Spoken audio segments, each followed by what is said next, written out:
Hello everyone, नमस्कार सभी को। एक बार फिर से स्वागत है आप सभी का आपके अपने YouTube platform teachers spotlight by ज़ारफ अड्डा पे। तो बात आप अपन करने वाले हैं ईएमआरएस के एग्जाम की। ईएमआरएस 2024 जिसको हम दूसरा फेज जो है बोल सकते हैं। बहुत जल्दी जो है आप सभी को इसका नोटिफिकेशन देखने को भी मिलेगा। अब एक इंपॉर्टेंट चीज है जो आप सभी को ध्यान में रखनी है, आप अपने एग्जाम की प्रिपरेशन करें उससे पहले और ड्यूरिंग योर प्रिपरेशन, आपकी तैयारी के दौरान जो एक चीज आप सभी को पता होनी चाहिए, वो चीज पे अपन बात करेंगे। उससे पहले बोलना चाहूंगा, यदि चैनल पे फर्स्ट टाइम विजिट किया है तो चैनल को सब्सक्राइब जो है जल्दी से कर लीजिएगा, क्योंकि ऑलरेडी जो है पहले फेज में जब ईएमआरएस आया था तो बहुत अच्छी तरीके से हमने तैयारी करी थी, और बहुत जल्दी जो है ईएमआरएस का कंप्लीट जो बैच है अपन अपने इस चैनल पे करने वाले हैं शुरू। तो देखो, ईएमआरएस के एग्जाम में क्या चीज आप सभी को ध्यान में रखनी है, जो कि इस बार जो है बहुत सारे कैंडिडेट्स के साथ हुई है। एंड एक हम इसको as a you know lesson हम लोग ले सकते हैं।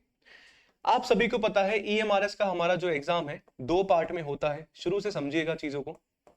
एक आपका पार्ट है जिसका जो हमारा जर्नल पेपर है, और एक आपका सब्जेक्ट वाला पेपर है। ठीक है। अब जर्नल पेपर में आपके पास टीचिंग एप्टीट्यूड होता है, आपके पास आईसीटी है, आपके पास रीजनिंग है, आपके पास जर्नल अवेयरनेस है। ठीक है जी। इसके अलावा आपके पास एनईपी हो जाता है। इसके अलावा आपके पास एक्सपीरियंसेस बेस्ड लर्निंग के 5 क्वेश्चन हमारे पास आते हैं। ठीक है जी। और सब्जेक्ट में आपका जो भी होता है वो तो है ही। मैं ये बता क्यों रहा हूं, आपका ये हो जाता है, ये हो जाता है, ये हो गया ये, पर इस बार जो है क्या हमें दिक्कत परेशानी आई, एक सर जी यहाँ पे आपका होता है लैंग्वेज कॉम्पिटेंसी टेस्ट, है ना। चाहे आप टीजीटी का दे रहे हो चाहे आप पीजीटी का दे रहे हो। पीजीटी में लैंग्वेज में आपके पास दो आती हैं सर जी, एक तो इंग्लिश आपका लैंग्वेज और एक हमारा हिंदी होता है। ठीक है। यहाँ पे 10 नंबर का, यहाँ पे 10 नंबर का। वहीं मैं यदि आप सभी से टीजीटी की बात करूं तो टीजीटी में आपके पास इंग्लिश है, हिंदी है, और एक आपका रीजनल लैंग्वेज भी आपका होता है। ये 10 का, ये 10 का और ये 10 का। ठीक है।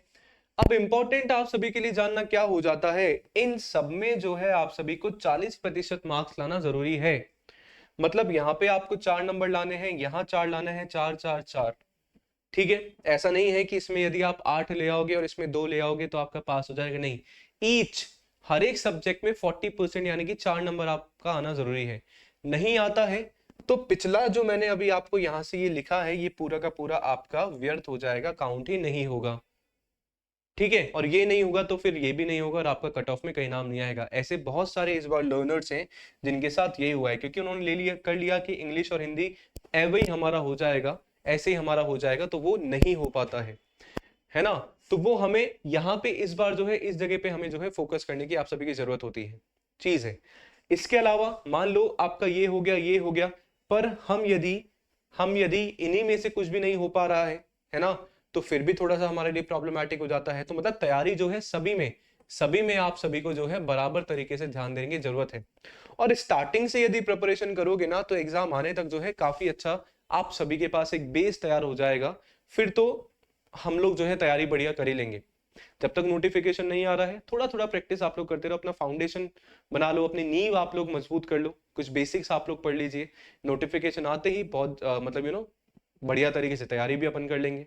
और सबसे इंपॉर्टेंट चीज क्या है, आप सभी को एक बात जानना जरूरी है कि जो भी आपके टीचिंग एग्जाम है ये एलिजिबिलिटी एग्जाम नहीं है, ये डायरेक्ट आपकी नौकरी के एग्जाम है।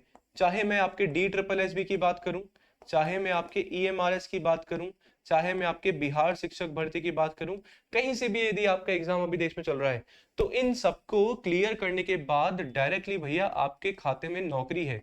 ऐसा थोड़ी है कि मुझे फिर कहीं भटकना पड़ेगा, नहीं, डायरेक्टली आपके पास नौकरी आ जाएगी, है ना। तो अगर डायरेक्टली मेरे पास नौकरी है, जैसे कि मैं एग्जांपल दूं, यूजीसी नेट का एग्जाम है, सेंट्रल लेवल का इतना बड़ा लेवल का एग्जाम है, पर क्या उसके बाद हमें डायरेक्टली नौकरी मिल जाती? नहीं, वो हमारा एलिजिबिलिटी सेट करता है असिस्टेंट प्रोफेसर के लिए। पर यहाँ पे एक आपके पास प्लस पॉइंट क्या रहता है, एग्जाम क्लियर करो और नौकरी पाओ, दैट्स इट। तो ये चीज छोटी सी है जो आप सभी को समझनी जरूरी हो जाती है। आशा करता हूँ क्लैरिटी आप सभी को मिली होगी। एंड जिस तरीके से पिछली बार तैयारी करी थी उससे बहुत अच्छे तरीके से जो है इस बार हम लोग तैयारी करने वाले हैं ईएमआरएस एग्जाम की। तो स्टे कनेक्टेड विद अस। इसके अलावा कोई भी डाउट होता है तो आप कमेंट सेक्शन में कर सकते हैं, ओपन है कमेंट सेक्शन, कोई दिक्कत वाली बात नहीं है। फिर मिलते हैं नेक्स्ट सेशन में, तब तक के लिए बने रहिए। टीचर्स स्पॉटलाइट बाय जारफ अड्डा के साथ। धन्यवाद।